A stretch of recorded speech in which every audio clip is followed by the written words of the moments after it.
नमस्कार दोस्तों, मैं हूं विक्रम और आज मैं आपको उत्तर प्रदेश के एक ऐसे जिले जौनपुर में लेकर आ गया हूं जिसका इतिहास तकरीबन 650 वर्ष पुराना है। लेकिन इसकी जो बातें हैं वो आपको वैदिक ग्रंथों के अंदर भी देखने को मिल जाएंगी। दोस्तों आज मैं आपको लेकर आ गया हूं यहाँ पर बारादरी के उस हिस्से में जिसका रियल और वास्तविक नाम है कालिज का मकबरा, और इस मकबरे का संबंध है मुगल शासकों के साथ में। तो सबसे पहले आप इस मकबरे के बाहरी स्ट्रक्चर को समझ लीजिए कि यहाँ से आपको इसके द्वार दिखाई दे रहे हैं, ऊंचे ऊंचे लाल रंग की लाखोरी ईंटें दिखाई दे रही हैं, और ऊपरी इसका जो कंस्ट्रक्शन है जिसमें छतरियां दिखाई दे रही हैं, बीच का डोम बहुत बड़ा बनाया गया है, वो भी आज आपको देखने को यहाँ पर बन रहा है। दोस्तों अभी मैं आपको सबसे पहले लेकर जाऊंगा इसके अंदर वाले भाग में जहाँ पर सुरंग गुफानुमा एक हिस्सा बना हुआ है, उसका पूरा जो रहस्य राज है वो खोलने वाला हूँ। और चलते हम आगे की तरफ ताकि मैं इसके पूरे हिस्से को समझा सकूँ, फिर हम जाएंगे ऊपरी भाग में। आ जाइए दोस्तों, आगे की तरफ बढ़ने पर सबसे पहले हम यहाँ पर देख पा रहे हैं इसका निचला हिस्सा, और इसकी आर्च देख सकते हैं कितनी शानदार बनी हुई है। बड़ी बड़ी ईंटें इसमें इस्तेमाल की गई हैं, पकी हुई ईंटें हैं ये। और यहाँ पर आप सबसे पहले इस पूरे हिस्से की, इस मोटे हिस्से की दीवारों को देख सकते हैं, सीलिंग को देख सकते हैं। इतने वर्षों के बाद भी ये झुकी तो बनी हुई है, कुछ हिस्सा इसका डैमेज हो चुका है। और अब मैं आपको ले चलता हूँ इसके सबसे अंदर वाले भाग में। और दोस्तों यहाँ जाते समय हम इस मिट्टी के हिस्से को पैरों से स्पर्श कर पा रहे हैं, क्योंकि बिल्कुल ग्राउंड लेवल पर उनका मकबरा कब्र बनाई जाती थी। पूरे हिस्से को हम साथ साथ देख सकते हैं। और अब बस ये देखिए कि उस समय के जो मिस्त्री थे, उस समय के जो आर्किटेक्चर थे, उन्होंने इस पूरी इमारत को बनाने के लिए कितनी हैवी मात्रा में इन ईंटों का और इसके बीच में भरे हुए रबल का इस्तेमाल किया था। तकरीबन 6 से 7 फीट चौड़ी ये जो नीचे की वॉल है ये आज भी हमें देखने को मिलती है। जैसे आप आगे की तरफ आएंगे तो आप यहाँ पर इसके राइट और लेफ्ट वाले पोर्शन को देख सकते हैं जो आज भी इतना शानदार दिख रहा है। और दोस्तों अब मैं आपको लेकर जाऊँगा इस मकबरे के निचले हिस्से में। यहाँ पर जब हम अंदर की तरफ जाएंगे तो बिल्कुल अंधेरा, और मकबरे के इस निचले भाग को बनाने का उद्देश्य ये होता था कि कोई भी बादशाह, शहंशाह, शहजादों की जब मृत्यु हो जाती थी तो इस्लाम धर्म के अनुसार उनको बिल्कुल ज़मीन के कच्ची मिट्टी में दफन किया जाता था। और इतने चौड़े चौड़े पिलर यहाँ पर बनाए गए हैं इसको सपोर्ट मिलने के लिए। और इसकी ऊपरी जो छत है उसका नज़ारा भी देख सकते हैं। अब मैं आपको इसका ओवरव्यू करा देता हूँ और इसके इतिहास से रूबरू करवाता हूँ। दोस्तों 1628 से लेकर 1635 के समय में, यानी कि शाहजहाँ के समय में, जौनपुर की जो रियासत है उसके अंदर कालिज खान को इसका सूबेदार बना दिया गया था। और उन्होंने मरने से पहले इस मकबरे का निर्माण करवा दिया था। और अकबर के शासनकाल के समय में जो सूरत के किलेदार हुआ करते थे कालिज खान, क्योंकि अकबर ने अपनी सेना को एक्सटेंड किया तो ईरान, इराक, सीरिया से अपने योद्धाओं को बुलाया था, और उन्हीं में से एक थे कालिज खान। और ये पूरा निचला हिस्सा देख सकते हैं, लाइटिंग हिस्सा देख सकते हैं कितने अच्छे ढंग से की गई। यहाँ पे ऐसे आले बनाए गए हैं और चारों छाव में देखने को हमें मिल रहे हैं। अब दोस्तों मैं आपको लेकर चलूँगा इसके ऊपरी भाग में, वहाँ का भी शानदार नज़ारा आपके सामने पेश करूँगा। आइए, अब हम पहुँच चुके हैं कुलीज खान मकबरे के बिल्कुल अंदर वाले हिस्से में। सामने की तरफ आपको 2 कब्र की रेप्लिका दिखाई दे रही हैं, क्योंकि वास्तविक जो कब्रें थी वो तो नीचे ज़मीन से बनी होती हैं। और इसी के साथ में आप इनकी वॉल को देखिए। जैसे जैसे आप अपनी नज़रों को इस वॉल के साथ साथ वाले हिस्से में लेकर जाएंगे तो आपको एक ना मैग्नेटिक इफेक्ट दिखेगा, और एक ऐतिहासिक दृष्टि से ये जानने का मौका मिलेगा कि जो हमारे पूर्वज थे और उस समय का जो आर्किटेक्चर था वो कैसा बना रहता था, और उन्होंने इन इमारतों को बनाने के लिए क्या और कैसे इस्तेमाल किया चीज़ों का, जो आज हम यहाँ पर देख पा रहे हैं। ऊपर की तरफ की जो आर्च बनाई गई है दोस्तों, उनके अंदर 3D डिज़ाइन जो कि अपने आप में मुगल शासन काल की एक झलक सामने पेश करता है, क्योंकि जो डायमंड शेप आपको दिखाई दे रही है ना, ये मुगल शासन काल के समय में बहुत ज़्यादा इस्तेमाल में आ रही थी। और उन्होंने अपने जितने भी मकबरे बनवाए हैं उन मकबरों में इस तरह की शेप को उन्होंने इंट्रोड्यूस किया था, और ज़्यादातर उन्होंने अपने मकबरों में इसी पैटर्न का इस्तेमाल किया।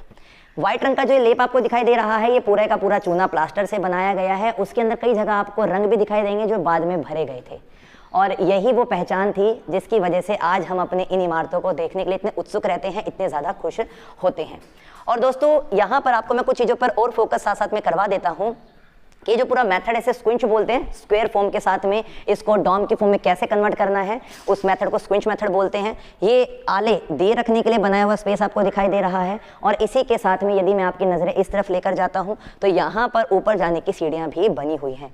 ऊपर का जो भाग है वो थोड़ा सा टूट चुका है, बस मैं आपको यहाँ से सीढ़ियाँ दिखा देता हूँ कि आज के समय में सीढ़ियों का जो पैटर्न है वो कैसा हमें दिखाई दे रहा है। और राउंड शेप की छोटी छोटी सीढ़ियाँ ये आज भी हमें दिखाई मालूम पड़ती हैं। और इससे ये पता लगता है कि जौनपुर के शर्की राजवंशों के बीच में जब उनका शासन खत्म हो चुका था लोधी डायनेस्टी के समय में, तो उसके बाद में दिल्ली पर जिसने भी अपनी सत्ता काबिज करी, चाहे वो लोधी डायनेस्टी थी, सैयद डायनेस्टी थी, मुगल शासनकाल थे, उन लोगों ने भी अपना प्रभाव जौनपुर के हिस्से में छोड़ा था।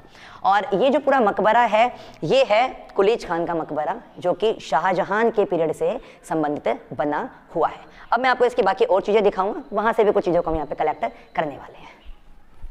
कालिज खान मकबरे के अब हम इस बाहरी आर्च वाले हिस्से को थोड़ा नज़दीकी के साथ में देख लेते हैं। सामने की तरफ आपको ग्लेन स्टाइल का वर्क दिखाई दे रहा है, जो बेसिक तरीके से लोधी डायनेस्टी में शुरू हुआ था, और इसका जो निर्माण है वो उज्बेकिस्तान से बताया जाता है, जहाँ पर इस प्रकार की ग्लेन स्टाइल का काम किया जाता था। वहीं के कारीगर जो काश्तकार थे वो आते थे और उन्हीं की निगरानी में सारे काम को यहाँ पर किया गया होगा। पहले एक मोटी लेयर चूने प्लास्टर की यहाँ पे लगाई जाती थी, उसके अंदर रंग भरा जाता था, और उसी के बाद देखो इतने वर्षों के बाद भी ये जो ज्योमेट्रिकल डिज़ाइन है वो आज साफ तौर पर दिखाई दे रहा है। और इसके निचले हिस्से में ऐसा देखकर मालूम पड़ता है कि यहाँ पर भी कुछ ना कुछ लगा होगा, जो एक फ्लावर की शेप बनाता होगा, उसको निकाल लिया गया है।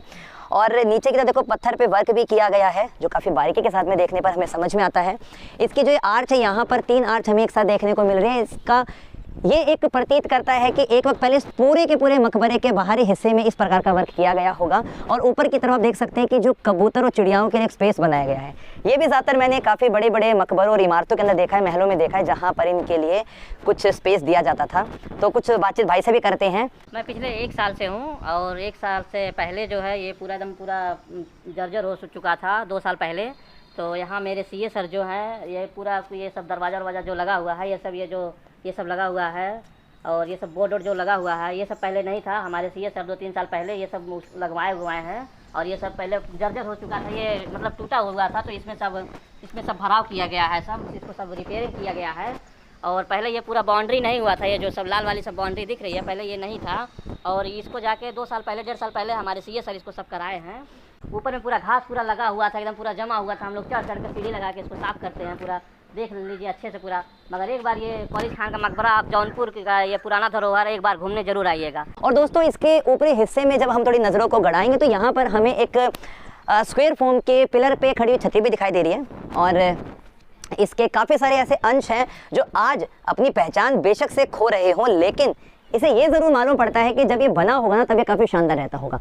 ये देखिए यहाँ पर टाइलिंग का वर्क, ज्योमेट्रिकल डिज़ाइन, और इसके हर एक अंश में, हर एक हिस्से में हमें उस समय की वो पहचान आज भी मालूम पड़ती है। और दोस्तों ये वाला जो हिस्सा है ये 1628 से 1635 के समय में कुलीज खान के द्वारा खुद ही बनवाया गया था मकबरा। मरणोपरांत उन्हें यहीं पर दफन कर दिया गया था। और ये वो पीरियड जिस समय दिल्ली के ऊपर मुगलों के शाहजहां की हुकूमत चल रही थी, और जौनपुर की जो रियासत थी उसका सूबेदार नियुक्त किया गया था कुलीज खान को। अकबर के शासनकाल के समय में इनको लाया गया था, क्योंकि अकबर ने अपनी सेना को बढ़ाने के लिए ईरान, इराक और आसपास के क्षेत्र सीरिया से अपने अलग अलग योद्धाओं को कलेक्ट किया था और उनको भारत के अलग अलग हिस्सों में नियुक्त किया था। उस समय कुलीज खान सूरत के किलेदार हुआ करते थे। कुलीज खान के मकबरे के अंदर वाले दालान में, गलियारे में हम लोग आ चुके हैं, और यहाँ पर हम इन दीवारों के इस हिस्से में बड़े बड़े पहाड़ी पत्थर का इस्तेमाल जो किया गया था उसका उपयोग देख पा रहे हैं। और आप यहाँ से अपनी नज़रों को सामने की तरफ लेकर जाइए और इसके छत वाले हिस्से को देखिए, और इमेजिन कीजिए कि जिस वक्त ये बनाया गया होगा उस समय यहाँ का जो समा है, यहाँ का जो पूरा व्यू है वो कितना ज़्यादा अद्भुत और शानदार दिखाई देता होगा। अब मैं आपको यहीं से आगे की तरफ ले चलता हूँ। आइए दोस्तों, और एक छोटी सी टेक्निक मैं आपको दिखाता हूँ यहाँ पर। उसको आप as a ventilation, as a technique देख सकते हैं कि एक रेक्टेंगुलर फॉर्म में एक लंबी आर्च बनाई गई है, पैरेललोपाइपेट जिसे आप कहते हैं, और दूर से देखेंगे तो आपको वहाँ से रोशनी आती हुई दिखाई देगी। इसके पीछे का क्या लॉजिक था, क्या इंजीनियर इस पूरी दीवार के वेट को कम करना चाहते थे इस गैप को देकर, या इसके पीछे कोई दूसरा साइंटिफिक रूल था, लॉजिक था, ये तो उस वक्त के इंजीनियर जानते हैं। लेकिन इन चीज़ों को देखकर ये ज़रूर मैं कह सकता हूँ कि आज से 450 वर्ष पहले की तकनीक को आज हमें देखने का मौका मिल रहा है। और दोस्तों यहाँ पर आइए आप, और ये देखिए कितना अद्भुत और शानदार नज़ारा इसका यहाँ से भी देखने को बनता है। और बिल्कुल सेम पैटर्न, ऐसा नहीं है कि इंच भर का भी कहीं पर कोई फ़र्क देखने को लगता होगा। और कारीगरों ने कितनी यहाँ पर अपने काम की निपुणता का एक उदाहरण पेश किया है। अंदर वाले हिस्से में इन पॉइंट से रोशनी जाया करती थी। और दोस्तों एक और मैं आपको चीज़ का देखो यहाँ पर थोड़ा फोकस कराता हूँ, शायद आप लोगों ने इतना ध्यान नहीं दिया होगा। यहाँ पर जो आर्च बनी हुई है उसी के बिल्कुल अपोजिट में देखिए, उसी के बिल्कुल अपोजिट में देखिए आप, और सामने की तरफ आपको बिल्कुल सेम आर्च दिखाई दे रही है। यानी कि इसका जब मैप तैयार किया गया होगा, डिज़ाइन तैयार किया गया होगा, तो उस बात का ध्यान रखा गया होगा कि इस ऑक्टागोनल शेप को इस तरीके से अंदर रोशनी देनी है कि बाहर की बाहर सीधा रोशनी अंदर तक पहुंच सके। और अब हम आगे इसके सबसे आकर्षण वाले भाग में, जो कि यहाँ का बहुत ज़्यादा अहम हिस्सा बना हुआ है। सामने की तरफ बह रही है आपकी गोमती नदी, और नदी के किनारे ही वो जितने भी शासक थे वो लोग अक्सर आया करते थे, और इसी किनारे उनके जितने भी मकबरे हैं, महल हैं, वो आज के वक्त भी बने हुए हैं। और यहाँ से एक बात और देख सकते हैं आप कि इस दीवार के अंदर चूने पत्थर का इस्तेमाल भी हमें देखने को मिल रहा है। इसके पीछे की वजह ये रही होगी कि नीचे का जो हिस्सा है वो पानी के साथ में अटैच है, और जो चूना पत्थर होता है ये पानी को अब्जॉर्ब करके उसको और मजबूती दे देता है। तो उस समय के इंजीनियरों ने इस बात का भी ख्याल ध्यान रखा होगा, और ऊपरी जो भाग है इसका वो समय के मार के हिसाब से काफ़ी हद तक डैमेज हो चुका है, लेकिन उसके बावजूद भी इस पूरे मकबरे में, जिसे यहाँ के लोकल लोग बारादरी के नाम से जानते हैं, काफ़ी ज़्यादा सुंदरता आज भी हम यहाँ पर देख रहे हैं। और दोस्तों इस पूरे पॉइंट को कवर करके हमें बहुत अच्छा लगा। इसी प्रकार की काफ़ी सारी ऐतिहासिक चीज़ें हम आपके सामने पेश करते रहेंगे। तब तक के लिए जय हिंद, जय भारत।